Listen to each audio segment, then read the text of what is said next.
This video has been on my mind since 10 pistol builds, and I know it's not what I usually make. If you want the normal content, I'll have something for you by next week, or 7 days, so don't worry about that. Also, this will have very minimal editing, as I'm making it in a short time frame.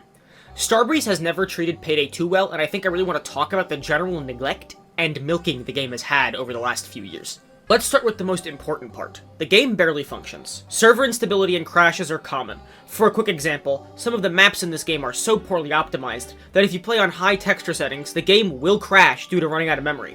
No amount of memory in your computer can fix this, as the game can't use over 4 gigs of memory. For as long as I have been playing this game, I don't think I've seen high texture since the first week when my game crashed.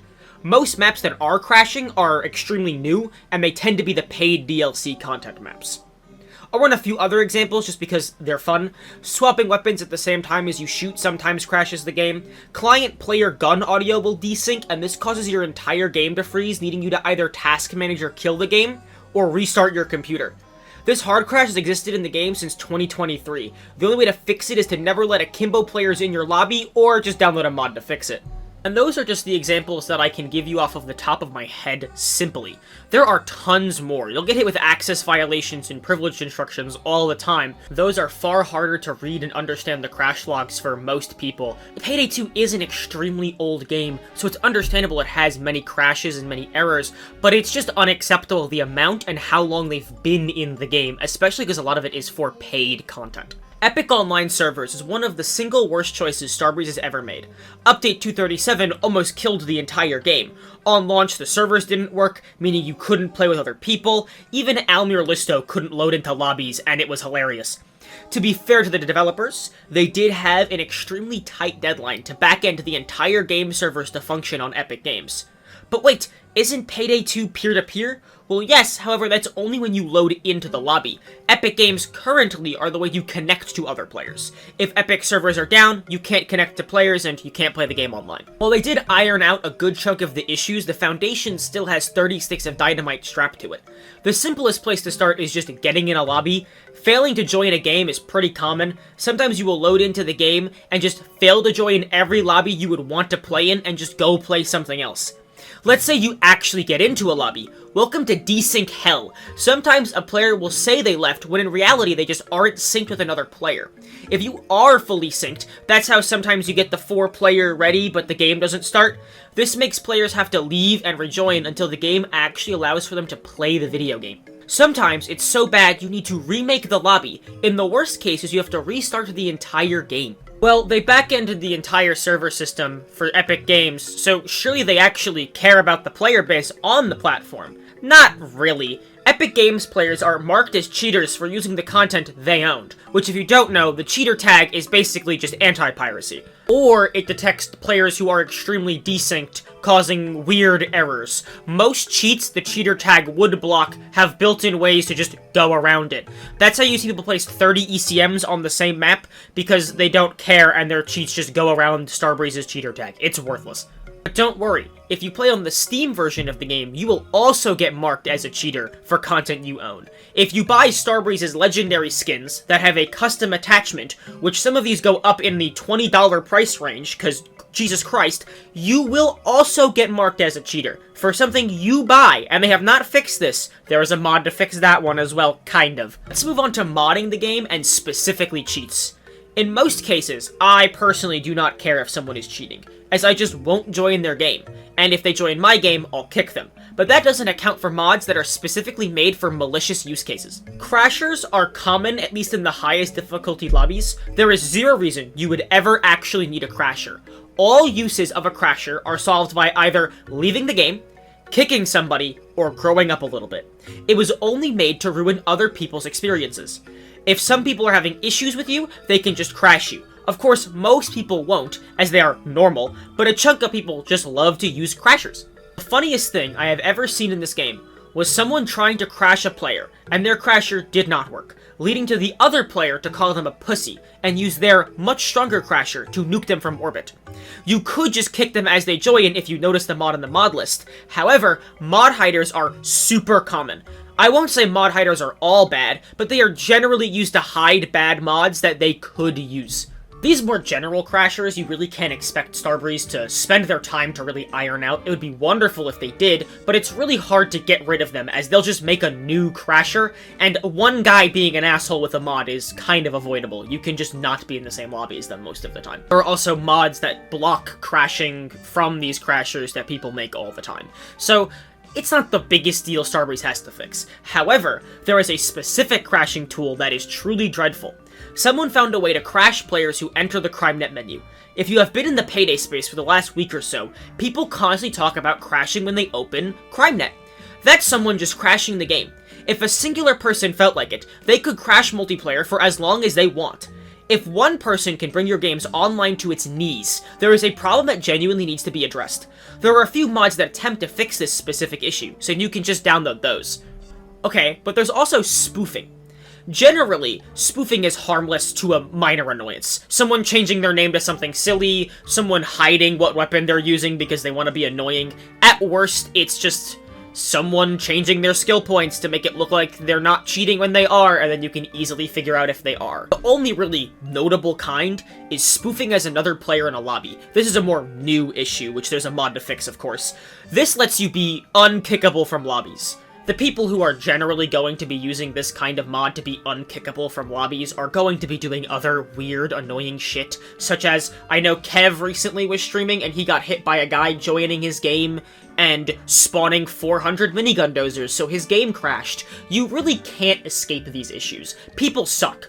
They just do. Moving on from the technical side of things, let's talk about monetization. Payday 2, for as long as it has existed, has used a very, very aggressive monetization strategy of an insane amount of DLC content. I guess in 2013 they didn't do it as much, but it really picked up the pace in 2014 and 15.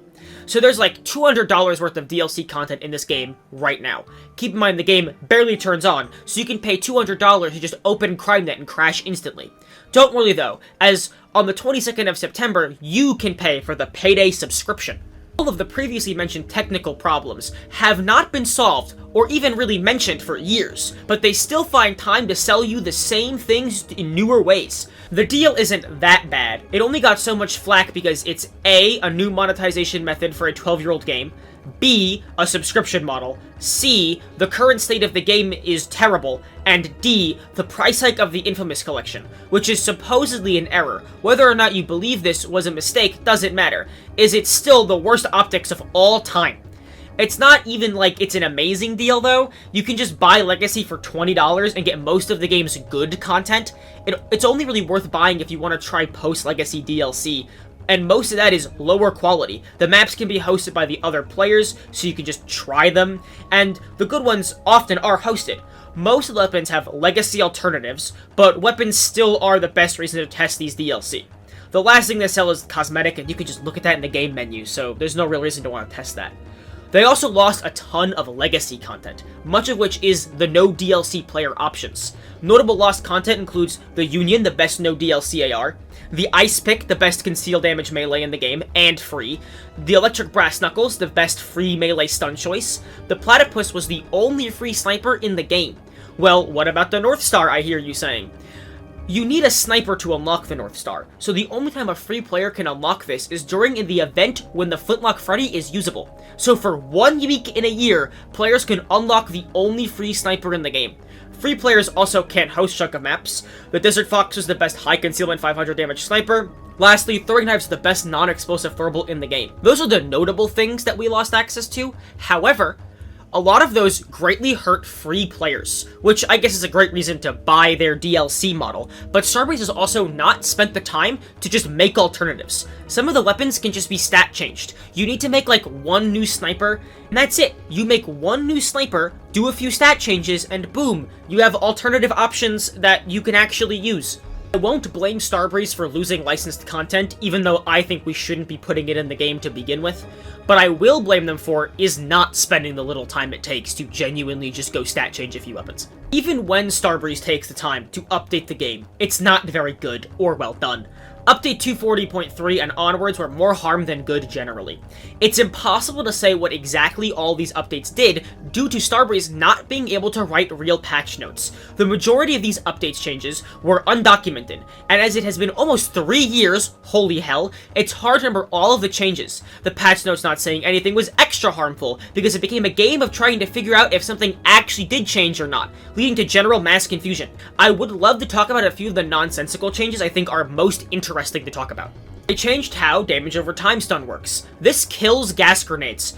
Is this good for the game? Yes, as gas was super OP and took most of the game out of the game. However, this is not how you change things. You just don't gut them and make them borderline worthless. Dragon's Breath shotguns lost their entire identity.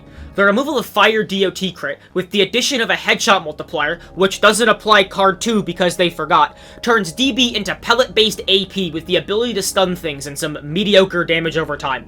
Poison bows and shurikens lost their ability to apply poison through body armor. This doesn't make any sense to change, outside of one context, which is nerfing Tombstone. However, Starbreeze forgot that Tombstone built in Pierce's body armor, so bows and shurikens fall even lower, while Tombstone shotguns do not care at all. Tag Team is bugged, making it so you can't tag Jokers as client. This makes the deck awful to play as, but I don't think Starbreeze will change this because it's in the H3 character pack, and they would like to pretend they never made that DLC. Lastly, they added a new menu button, and I really want to dig into this menu button, because if you've ever watched me play this game on stream, you would know I absolutely despise it, and I'm very petty about this. What this menu button is a cycling announcements for everything on the Payday the Game website. However, Payday 2 gets 0 updates at all in years, so it's actually a giant Payday 3 news button on the main menu. Giant's an exaggeration. It's extremely small, but it's really annoying. It also doesn't make sense, because if you wanted to display new updates and new upcoming content, you have a giant fuck-off ad in the bottom right corner of the screen. So why make this little tiny thing in the bottom left that cycles nothing of value for the people who would use it, and you have an alternative that is built in and more noticeable? These are the changes I think are most interesting to talk about, but there is stuff like the spawn delay changes, Sif pathing broke at some point, and cop domination changes that are also impactful, but they've been talked about to death, and I'm really not that interested in them. Okay, well, Starbreeze has to have at least said something about all these issues, and maybe amended some of the patch notes. Starbreeze has been borderline radio silent on the game's issues for the last 2 years since they added the last update to the game. The only time they said anything at all was for the subscription, but if they didn't fuck up the Infamous Collection's price, I think they would have just not cared and let it sit entirely. I understand completely that Starbreeze is a struggling company, and that they have fired a lot of their staff in the last few months, and they have to fix Payday 3 while that's a fucking dumpster fire. However, this does not make up for the mistakes that Payday 2 has gone through over the last 3 years, and their inability to fix constant crashing, people ruining their game, and it doesn't allow them to just be completely radio silent. Literally just a singular tweet saying, "We're looking into it," would be good enough for someone like me, who's able to be a complete shill for as long as humanly possible. Action would be preferable.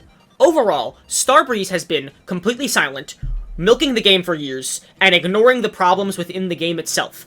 Payday 2 is a wonderful game, and nothing plays like it, but it is genuinely impossible to play the game in its modern state and go, this is good, this is where it needs to be, and Starbreeze, you're doing a bang-up job. And I haven't heard anyone else at least on YouTube, besides Kev, talk about it, so I felt like at least saying my piece.